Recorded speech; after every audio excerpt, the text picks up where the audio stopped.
the Beef and Lamb Central Otago Grass to Gold webinar series.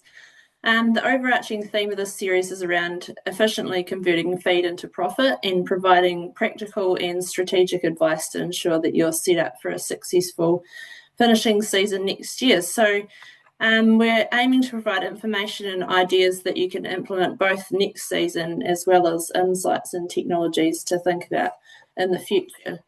This webinar series is run across 3 weeks, with each Monday evening featuring a different webinar.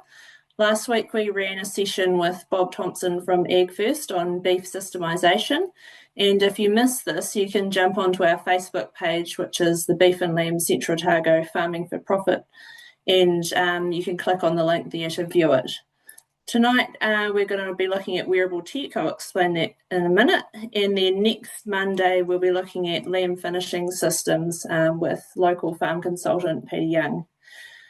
Just a couple of notes before we get started. We encourage you to ask questions throughout the webinar as you think of them, and to do this just hover your mouse over the screen. You'll see a chat box appear down the bottom. If you click on that icon you can then type your question into the chat box, and I'll check that throughout the webinar and collate the questions, and we'll put them to our speakers at the end of the presentations. Also, just make sure that you've got your camera and mic turned off during the session. Tonight's webinar focuses are all about wearable technologies for beef systems.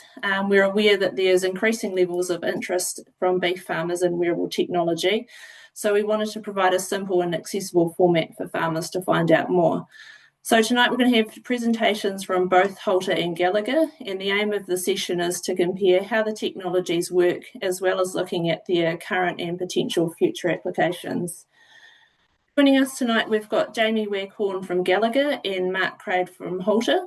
They're each going to provide a 15-20 minute presentation, and then we'll have a Q&A at the end of it. So just want to reiterate, please type your questions into the chat box and we'll make sure as we get as many as we can answered at the end of the session. So I'm going to put Jamie on first, if that's right. Jamie, if you could just see your screen and you can kick off when you're ready. Yep, will do. Thanks for the intro, and thanks all for joining us tonight. I'll just bring up my my screen here into presentation mode.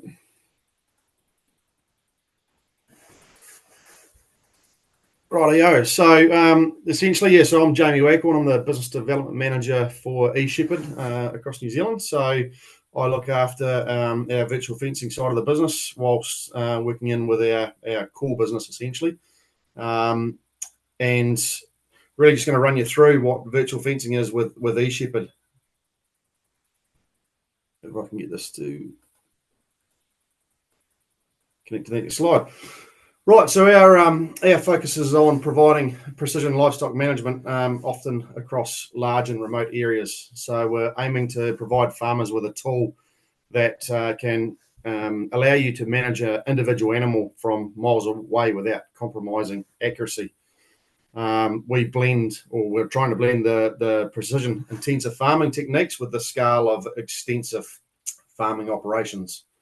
So eShepherd is a virtual fencing solar powered neckband. It's GPS enabled. So what that means is we send GPS coordinates to a neckband, and off that it enables us to monitor animals across the property and track where they are. It also allows us to identify where these particular animals are grazing. That obviously allows us to look at grazing maps and adjust our feed accordingly depending on where the animals are congregating. So I'm going to move through these reasonably quickly. We've only got obviously quarter of an hour, 20 minutes to stick on them, but here's how it works in a nutshell. So the communication or central hub sends coordinates to the neckband, creating virtual boundaries, and we're not limited by where these virtual boundaries are drawn. So there is an element of stockmanship that obviously comes into it to understand where we utilise and define our grazing areas within a paddock. But it allows us to restrict animals from certain places, such as waterways, hazardous slips. So it's an inclusion fence whilst being an exclusion fence at times as well. And it allows us to monitor animals in the real time, and that gives us through status or movement alerts. And And how these look essentially is on our platform. So on this slide here, you can see, I'll just grab my laser pointer, but so the solid orange line is a virtual fence that's turned on, active, and the orange and black are virtual fences that are created. So these are drawn but not active at the moment. And the white lines that you can see in behind are physical infrastructure in place already. So you can see how much subdivision can be created through a singular paddock. Also, the while we have identification of where the watering points are for the stock welfare. So those little dots that you see there are individual animals in these mobs. So we've got 3 mobs shown there. And really this slide here is to show you on the right-hand side, you can see these scheduled moves. So within the platform with virtual fencing, it means you can be quite organised and plan your week out in advance. So you can have these mobs moving at any time you allocate, and that can be built out with no real limitations. I'll just go back to that point of stockmanship. When we're moving them between paddocks, we still want to have eyes on stock. We still have the task of checking water. One big thing with virtual fencing that I've found is, traditionally we go out and we drop a fence and animals all congregate and move on to the next break in a hell of a rush. With the virtual fencing, they're already on the new break, they're quite content. So it allows you to move in amongst the animals and really get some eyes on at a point that we wouldn't have never done before. They're really content, they're happy, their heads down and grazing, and we can actually run our eyes across the stock and get a really good understanding of what's happening in the paddock. So I don't know if the sound's going to work on this, but we'll try it. But what we've got here, if I turn my laser off, sorry, is bulls on the virtual fence. So currently they're getting some audible tones. I'm not sure if you can hear that at your end, but as the animals receive an audible tone, you can see how they pull off the fence line. So there's no pulse being emitted at this stage. The animals are trained to that audible tone. We don't vibrate. It's purely a sound against the brisket.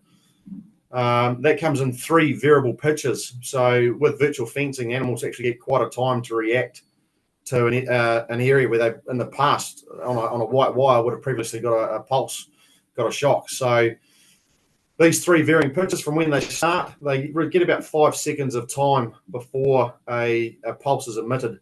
And you'll find that animals respond to that very well, but you can see the grazing line is quite a scallop.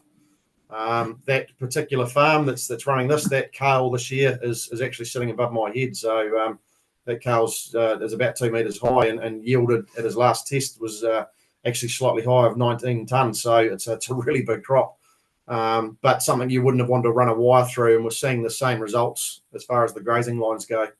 And you can see the utilisation is very high in that image.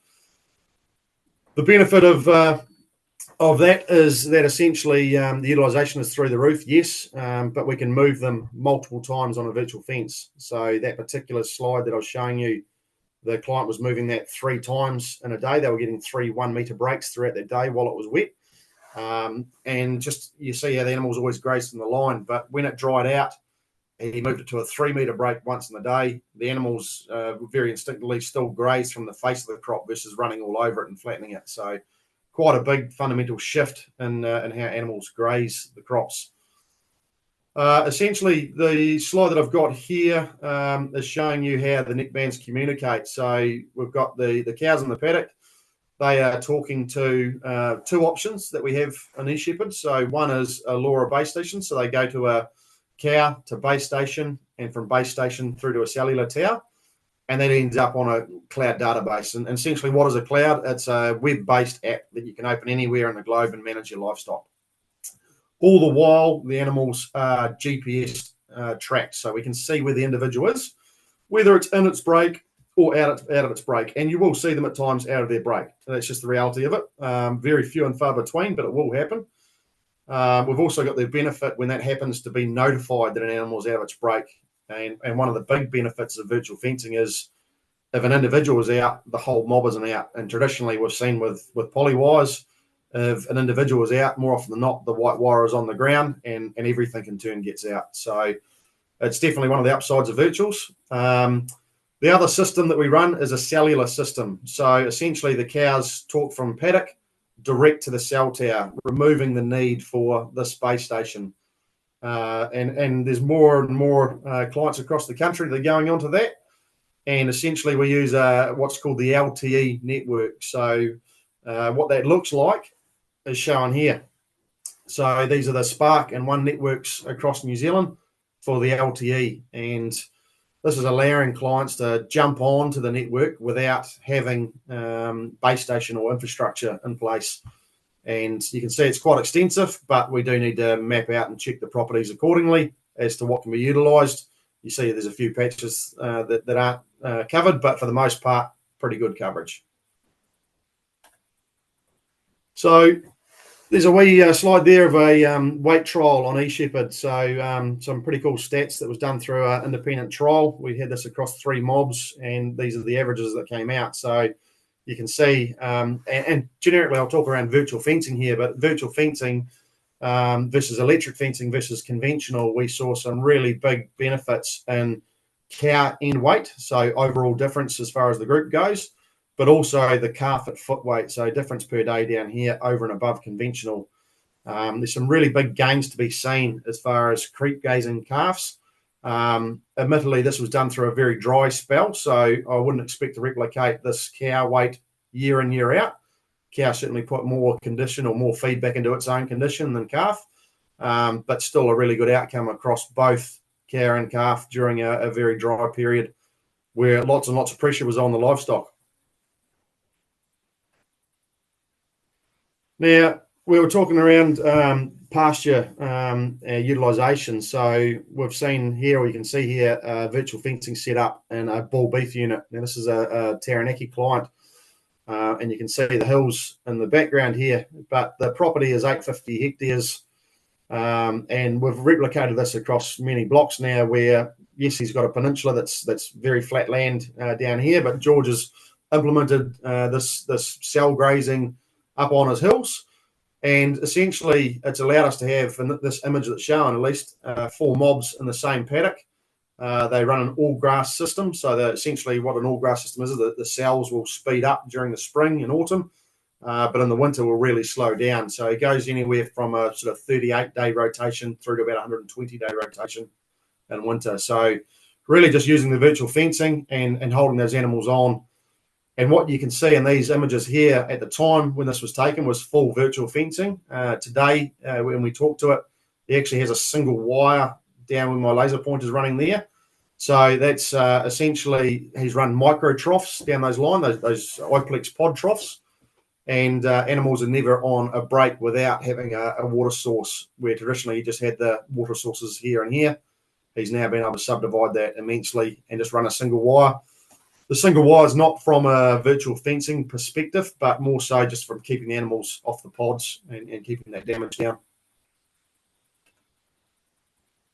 Another part of virtual fencing is heat mapping. So a really effective way of showing you where animals are grazing or not.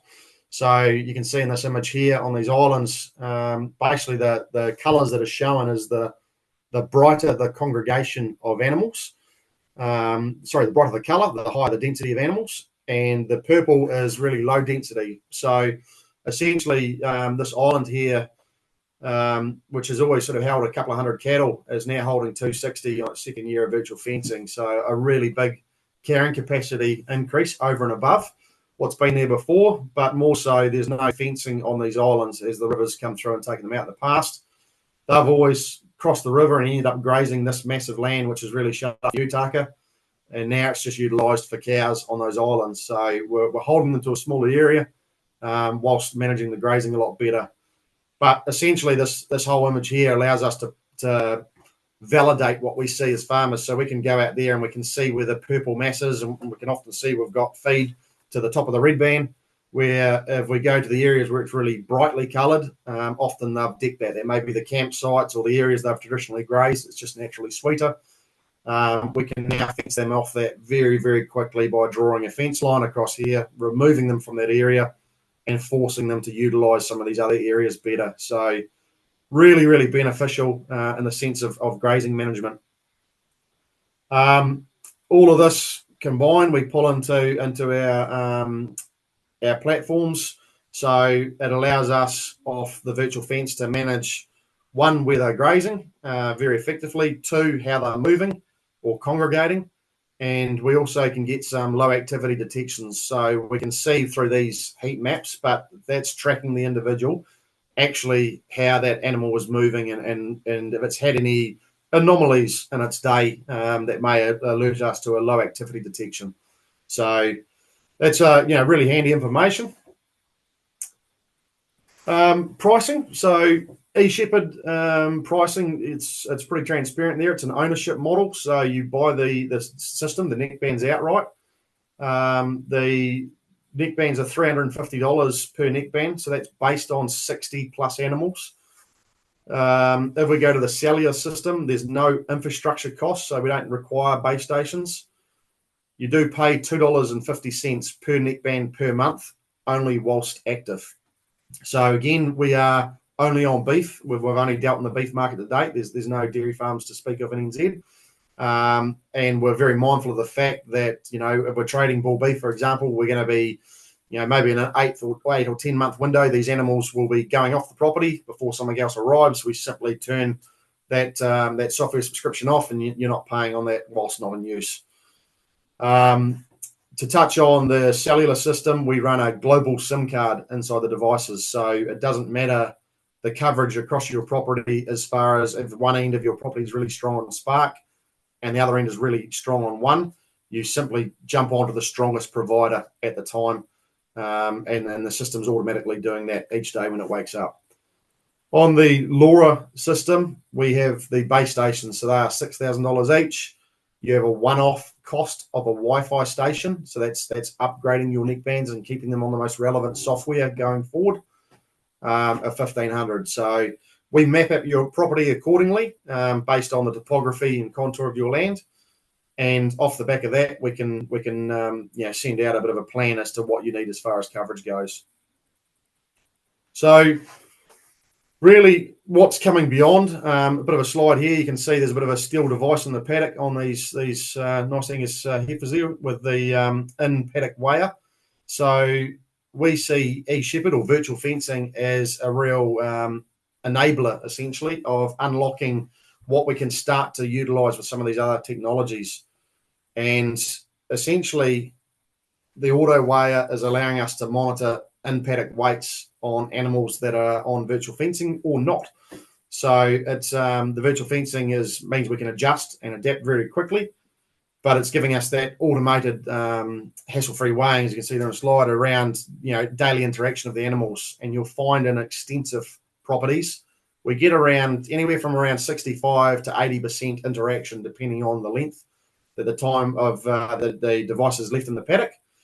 And that's giving you an individual weight just off that animal's front portion. So again, we can start to adapt our virtual fences accordingly. And a really good example was a client just recently that's put this in his paddocks. He had 160 animals that he brought into the property, put the virtual fencing eShepherd on them, split them in directly in half, and put the auto weigher in with one mob and left it there for a while. And it was just through conversation that we picked up and challenged, I suppose, to move it to the other mob and see what they were doing. And essentially the same mob on the same feed was 200 grams a day lighter. These animals that he put them on were doing 1.8 kilos, and he was knocking at 1.6, I think it was 1.63 on the others as an average. So, essentially when we were in the numbers, there was a window of 30 days that we didn't react, or the client didn't react, and we basically lost a 2K window as far as feed optimization goes. So that's what that real-time weighing is allowing us to unlock. And this is just another piece, I suppose, as far as that fully connected solution that we're offering. The other big device that's coming in our market, which we had at Field Days, is FarmMote. And FarmMote is a product that's been in the market before and now being brought into the Gallagher realm.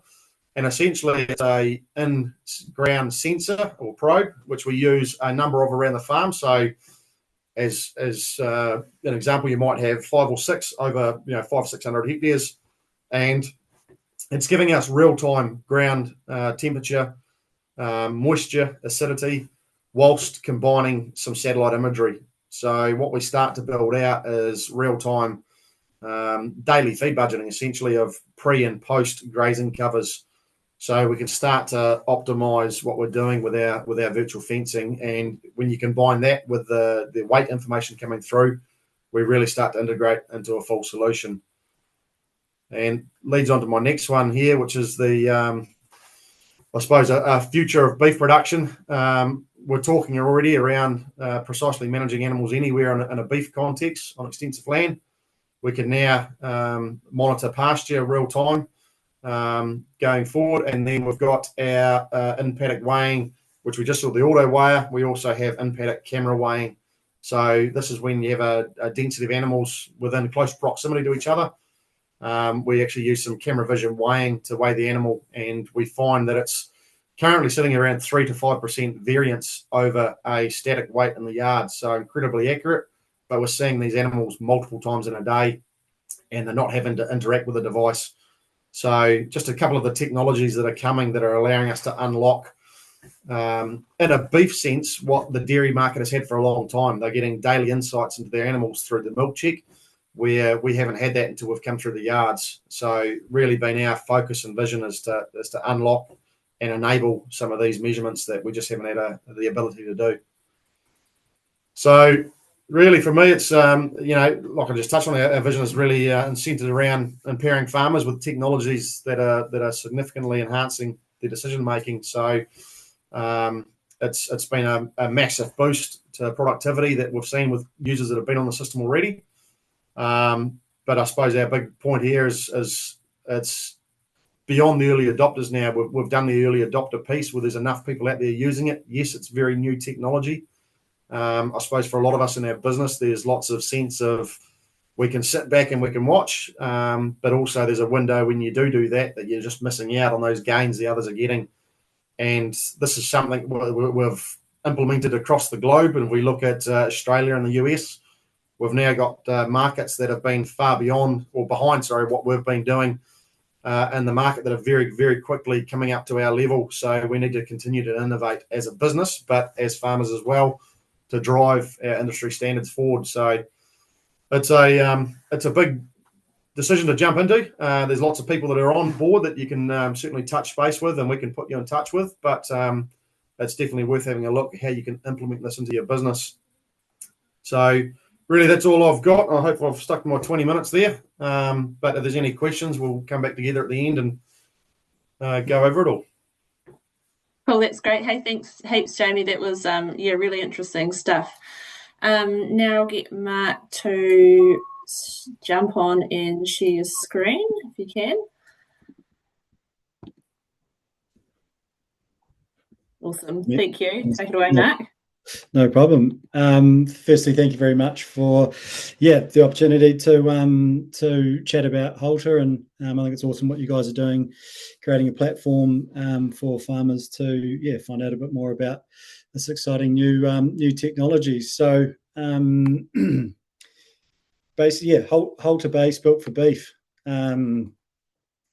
So currently with over 350,000 animals across New Zealand, Tasmania, Queensland, Victoria and USA, with dairy, beef, and currently running a 50 mil annual R&D budget, always looking to improve our product. I'd like to talk here about the positive sum innovation really is around how can we help farmers do more with less, but also looking after their land and things like that. And why one of that is the helps unlock effortless rotational grazing. You'll see here paddocks that have been, or blocks that have been mapped up, and the ability to be able to draw virtual fences the way I think that every farmer has arguably wanted to be able to farm their property, but due to constraints haven't been able to do so. How Halter works, three main components. You've got the collar, you've got the towers, and you've got the app. So the collars are solar-powered collars using primary cues of sound, vibration, and secondary cue of the pulse. being 100th less of electric fence. Our towers are solar panel towers, modelled by our team to give coverage over your farm and 100% coverage of your farm. The number of towers required on each farm depends on the size and the contour of your property. But we have had a 60% increase in our tower ranging, which has therefore resulted in a dramatic drop in our total tower counts on farms. And then finally, you've got the app. Now, the app is to view all of your farm's historical live info and carry out key actions like shifting stock. Wrong way. There's a picture there of both one of the towers and obviously what your app looks like on phone. You'll see the different mobs, all your paddocks laid out. On the beef package as well, pardon me, you'll see a grazing heat map, which is basically a honeycomb type effect and actually gives you percentages of how much of that paddock has been grazed. The common challenges we're solving on farm: increasing productivity by lifting pasture growing, more importantly, pasture utilisation, grass down throat, and pasture quality. Always, you guys will know better than anyone, but coming up against environmental pressures around how you're all farming and keeping stock out of exclusion zones and waterways and things like that. Your labour constraints, you don't need me telling you guys, like farming's tough and getting good labour and keeping labour can be challenging at times. And your current existing infrastructure constraints around fencing and things like that. Animal welfare, our system is built with well-being and safety of cattle as a number one priority. Yeah, so everything that we do here at Halter is based on the animal welfare, simple cues, by giving a vibration. Basically, vibration means you've got new brake. Once in the brake, we then shift to what's called active shifting. So we actively guide an animal. For example, if an animal was to walk out of the brake, 15 seconds for us to actively guide them back in before they then get what's called the pulse. We're the only company in the world that can guide left and right by cues through the gentle training process. So being 5 days around training the animals with cues, obviously having your like a safety fence up and then drawing your virtual line off that, safeguards in place so that we're always looking after the animals, and we've got an independent advisory board as well. Return on investment is a big thing for every farmer. I think both products, if it was free, everybody would have it. So it actually has to pay its way. So our Halter investment is the $96 a year subscription. You pay $1,400 an internet fee, and our towers are $5,700 per tower. We have moved to a new terms of service agreement where you now own your collars and towers, and you have a lifetime guarantee on the product. So as long as you're under a contract, you've got a lifetime assurance on the product. So if all of a sudden your collars start to fade, or in 6 or 8 years, or your tower, whatever, then we replace that at no hidden cost to you. How the fundamental inputs can lift production by 60%. So grow, graze, and convert.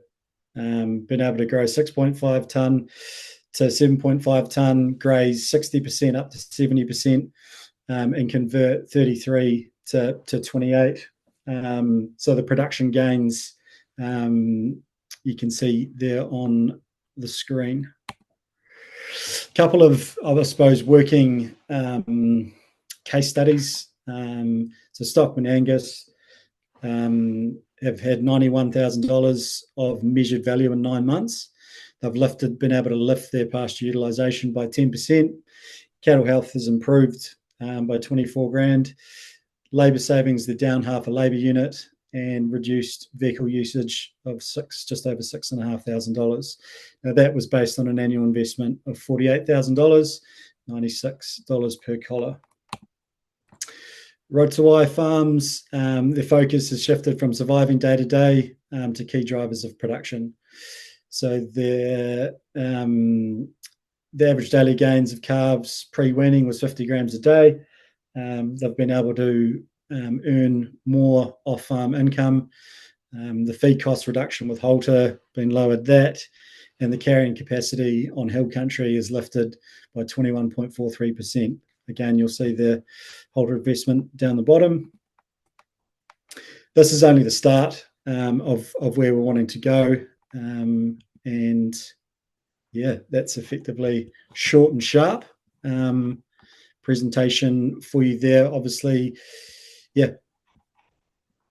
Cool, thank you. Thanks, Mark. We've got lots of questions coming through, which is really awesome. So I might, I'll fire them to both of you because you may have different answers to each of these. What is the expected life of the neckband? Jamie, do you want to kick off here with eShepherd? So essentially, the expected lifespan is 7 to 10 years on the eShepherd product. So bit of a variance there. The reality is we've got an iron lithium battery in there that should last to 10 years. So we know we put it into the agricultural market, and anywhere with farming, we put it in some robust climates. So we're understating that slightly and saying 7 to 10 years. Like a lot of Gallagher products, you would have used S20s or solar units in the past. They far exceed their lifespans, but if you're working your numbers, I'll be working on those. And it's an ownership model with a 3-year warranty. So $350, you own it. You own the neckband. You own the platform. And off the back of that, you simply can, work out a 3-year warranty, 7-year life expectancy. The numbers stack up really well, particularly without the infrastructure. Cool. Thanks, Jamie. What about you, Mark? Expected lifespan of the neckband? Yeah, so we're currently obviously have the luxury, I suppose, of being in the dairy side as well. So we're proven out now over 6 years for our collar lifespan. I think the key thing there to note is that you've got 100% lifetime guarantee as long as you're under contract. Then if anything were to happen outside of you running them over with your tractor or hitting them with your forks or whatnot, then we replace it, no hidden cost to you. Cool. And just another question, for Halter. Do you pay a purchase cost of collar or just 96 annually? Yeah. So effectively what we're saying is you're getting the collars for $0 and you're just paying that $96 subscription for the year. Yep. Cool. That's cool. And Jamie, or both of you anyway, how often do you have to adjust the neckband as the livestock grows? What's the experience that you've had, Jamie, with eShepherd? Yeah, great question. So, look, our device is a big device. Yes, it's a lot bigger, sits under the neck. But again, sitting under the neck, we can actually adjust quite loosely. We started with something that was tight on the neck ourselves with our very original eShepherd product. And moved away from it. As far as mixed age cows was really good, but when we put it on growing stock, adjustments were simply too regular. So where we're at today, our device, if we were to put it onto young stock, we are talking anywhere from 12 to 16 weeks, so 3 to 4 months on young stock. But the reality is, if we look at a bull beef unit, we'd be talking in that sort of 8 to 10 week window at about 18 months. So when we're doing some peak production, 8 to 10 week window. 8 to 10 weeks between adjustments on the neckband. Oh, and what's your experience with Halter, Matt? Yeah, so pretty similar in terms of mixed aged. They basically, when they're bringing them in for a drench, you're going to be checking your animals. Then, when it comes to we can collar anything from 8 months up. And so, especially on that when they're younger, they were saying sort of that 4 to 6 week mark. But again, understanding that the farmer knows their animals best. And new collars have enabled a buckle, which is you pop the buckle, slide it 2 holes and shut. It's simple as that in terms of adjustment of the collar. Cool. And what age can you put collars or neckbands on calves? Dairy heifers from 100 kgs, this person suggests. Jamie? Yeah, look, for ourselves, no. Again, we've only been in the beef market. We've only focused on the red meat sector. So Device size, we've gone with, so our device is 2.5 kilos, and we've gone with 200 kilos of body weight. So, a weaned beef animal, in reality, if you're doing some dairy brought in stock, depending on where they've been, life to date, you'd be 9 to 10 months before you can apply it to animals on a dairy cross. Cool. And what about Halter, Mark? Yeah, so we're not so much weight gain, but more 8 months and above. Like we have had them on calves. It does work, but for us, it's probably a bit more of an animal welfare thing around allowing the animal to develop enough before a wearable goes on them. So yeah, 8 months. Cool, thank you. What happens if the technology is updated? Are the collars updated, or how would that work, Jamie?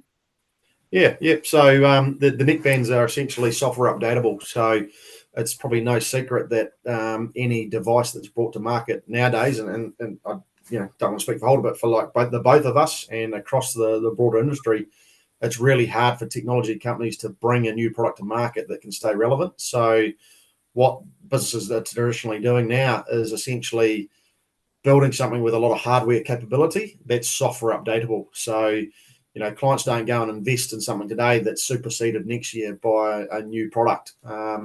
So that's been something that we've been really mindful of, is the fact they can be software updated. There's a lot of hardware in our device that isn't turned on yet that will continue to evolve.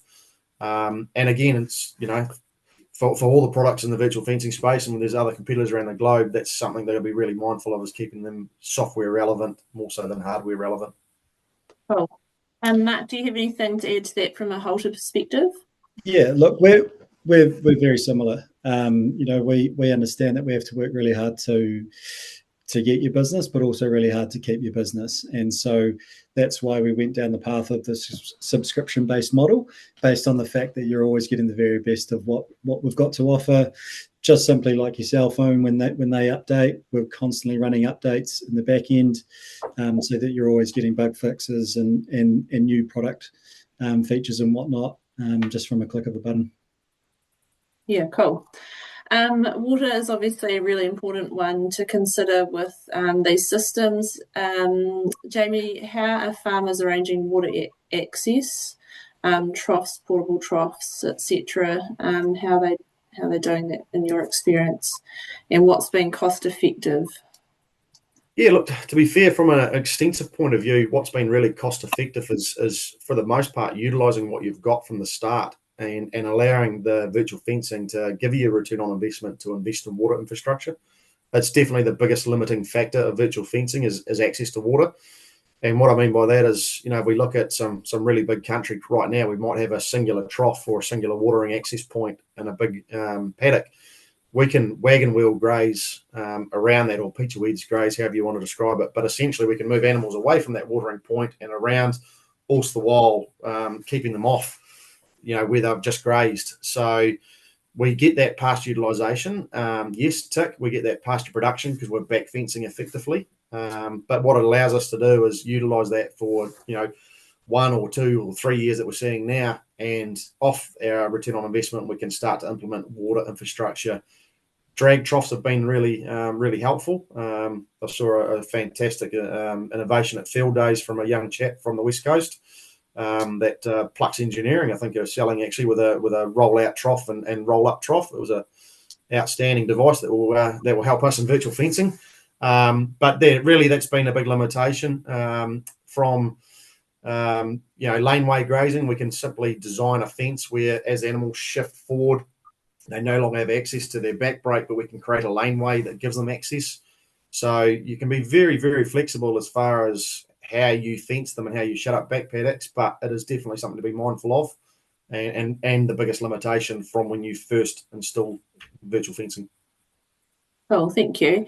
Mark, have you seen anything further to that would be valuable to learn a bit more about? Jamie sort of hit it on the head there. Like water is your number one constraint. The ability to effectively be Picasso with how you're effectively drawing your brakes is always allowing access to water using natural water, springs or creeks that are in your high country stuff. We've seen farms with portable troughs and whatnot, but again, you've got the ability to be able to draw access for animals to get to water. Yeah. Cool. I better just fire a question your way first to start with, just to mix things up. What happens during network outages, Mark? For example, adverse weather events? Yeah, so we've got people monitoring collars literally around the clock, 24/7. So we would know if there anything was wrong with a collar or a tower well before you guys did. Effectively, if there was an outage, there'd be enough to hold the animals where they are. You'd be notified and then be able to either go up and round them up or leave them. At least you know where they're going to be. Cool. What about eShepherd, Jamie? How does that work? Yeah, so essentially the platforms will be notifying you. So as soon as there's an outage, you'll have a notification on your app or platform. But also we've got our staff, we are spread around the globe. So between New Zealand, Australia and the US, we've pretty much got coverage 24/7, admittedly barring a few hours of the early hours of the morning. Outside of that, the animals actually hold their neckband coordinates for a 24-hour period. So again, because we're on range of country and only focused on extensive, we're mindful of the fact that animals are going to go into gullies or dead spots that just aren't going to be picked up, no matter how many towers we put in or if you're on the cellular network. So the actual animal will hold those coordinates for a 24-hour window. So within that time frame, you've already got the notification that these have lost comms due to a network outage or a base station down. You've got the ability to go out and put a white wire around those animals or set up some fencing that you're going to bring them in, when the time comes. So you can still drop their fence, but you can't be giving them new ones as far as movement goes. Cool. Okay.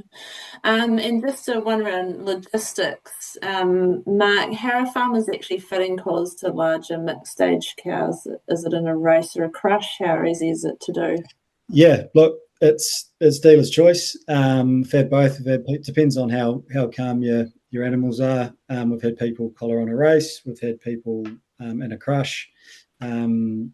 Effectively, what you do when you set the collar up is that the solar panels being on top, so you're just connecting one side, then you're actually just flipping it over, and then you're just doing the one side up on the animal. Yeah, the new collars are super easy to put on and adjust. And then around, for example, your younger stock going on, you don't actually have to line them up evenly, so that when you're bringing them in, you could line them up like that. And it's not enough to affect the solar panel and where that sits on top, is that then you're effectively only adjusting one side when you bring them in, as opposed to trying to do both of them. Yeah. Awesome. Jamie? Yeah, so the eShepherd device is simply a clip around the neck. So it's I've done quite a few installs now, and it's a very quick device to put on. The biggest thing is being organised. So our device comes pre-assembled. It's ready to go. Essentially, the only thing you do is adjust the links. So when I say the links, we have a device that has a rubber breakaway strap on the back of the animal's necks, and on the sides are the chains, and the chains are what delivers the stimulus or pulse if we need it. But that's where we adjust as well. So when the animals actually come in, there's a very quick clip, and it's seconds to clip. And if the adjustment is done, so when I say the adjustment done, after the first half dozen animals have gone through, where your line is. And we're putting them on all classes of stock right through to, I'd actually just done some the other day. They were 560 average Hereford bulls. And in reality, we were allowing sort of around 30 to 45 seconds to put the neck bands on per animal. So very quick to put on all through the head bale. I would recommend. I think it's something to be mindful of when you are putting them on animals, that through the head bale is so much more convenient. Two people at the yards is really best practice. The only reason I say that is I'm a reasonably tall guy. I can sort of get around the neck, but you end up in the strike zone of an animal if it rears its head. So 2 of you in the yard, it's very, it's a good safety policy to put in place, and really quick to put on an animal. So that's probably best practice. Adjustment, to be fair, pretty mixed. Clients have sort of said for the most part, when animals have come through, because their temperament has changed so dramatically, they'll quite happily do them through the yards. And Mark's probably the same. We see virtual fences as a massive fundamental change in animal psyche and behavioural characteristics. So with virtuals as a whole, the animal tends to be a lot quieter and we'll find that we can very much do a number of animals through the race, and you might head bale 1 in 8, 1 in 10 when it comes time to adjustment. Cool. With cellular, how long before there'll be access to satellite, or are there any plans for that at this stage, Jamie? Oh, we're always planning, always planning. So in reality, it's a quite a way off. We've been talking to the telcos quite regularly. If we look at full coverage that one talks about now, it's only in the text format. So we're still a number of years away before we see voice calling as far as national coverage goes. And then beyond that will be data. Even the text they talk about now, they're very loose in their terminology. They send a text within a matter of minutes. They're not quite sure if that's a few minutes or 60 minutes, but it's going to be quite a big window. So it's still a long way off. We use the LTE network, which we're really happy with. It's essentially how the cell towers talk to each other. So unlike 3G or 4G, we've seen 3G be superseded. 4G maybe next as 5G rolls out. We've stayed off that network and gone to LTE. It's very future-proof from our point of view, and the telcos are very happy that that's where they'll stay as far as their intercellular network communications go. Cool. Mark, do you have anything to add to that re-cellular versus satellite? Yeah, look, it's something that we certainly get asked every day. In terms of when that's going to be, time will tell. But certainly know that's something that basically can't say any more than that. It's something that is, I think everyone is expecting that's where it's going to end up, and just a matter of when that happens. Cool. And I think this is the last question we've got here at this stage. What are the biggest production gains to be made if you're looking to make a small step into collars in a breeding finishing system, mixed stage cows or finishing stock? Mark, do you have any thoughts on this? Sorry, repeat that question again. What's the biggest production gain to be made if you're looking to make a small step into collars in a breeding or finishing system? Yeah, look, that's a really interesting question as well, because if you kind of look at it as a big picture, for example, if you went 100 collars out of your, say, 300 or 500, you're not actually then going to get the full benefits of your pasture management, your labour savings and things like that. It is kind of a way in terms of potentially boots and all. And look, every farmer's sitting there going, should I want to try this? But I just want to try with a smaller sample size. By all means, you can do that. But personally, I'd be interested to see what Jamie says as well, but not sure you're going to get the full benefits of that full rotational grazing aspect on farm. Yeah, cool. Jamie, what do you want to say to that question? Look, to be fair, I don't disagree with what Mark's saying there, but in the other sense, I've probably advised quite a lot of clients to jump into it with a small number to learn their return on investment. The only reason I say that is, I've been around farming all my life essentially, and everyone's got a different base that we're coming from. So when we look at a cow calf operation to, potentially a bit of trading on the property or a bull beef unit that may run a portion of it, you're going to see a return on investment in one particular unit or selection of your property that you'll see over and above the others. And it depends on your base. If we look at just cow calf, for example, we look at North Canterbury cow calf operations are really refined and do it really well. And we get into Central Otago, we're a lot more extensive, and we really just use them as cleaners to clean up, country for users essentially. So we start dialing that in a wee bit more, and we start utilising and cleaning up pasture better. You're going to see a lot better gains, and to the point of already, anecdotally, we're only getting anecdotal comments from clients, but we're seeing 30-40% pasture production increases in Central Otago. It's massive. If you get up into some of the central parts of the North Island, we're seeing 20s. So it's very varied. You have to learn how you're going to utilise and implement it best.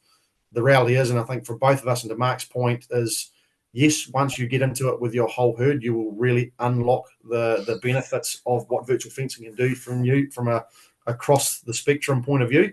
But again, it's going to be quite varied as to your operation. So it's really a matter of probably sitting down with us and give us both a call, but have a chat and go through your operation to a bit more depth and a bit more detail, so we can really unravel what your, I suppose, core goals are and drivers are into getting into virtual fencing. Because most of us are looking at it because there's a pain point somewhere in our system. There's a pain point, or somewhere where we can say we could be doing things better, and that's what we can probably start to actually refine a wee bit more as to the conversation. Cool. No, I think that's a good way to finish up. So I just want to say a big thank you, Jamie and Mark, for jumping on tonight and giving us an overview of your technology. I think this has been a really interesting session, and I can tell from the number of questions that it's a subject that people are really interested in. So, yeah, it was really cool to run this session tonight.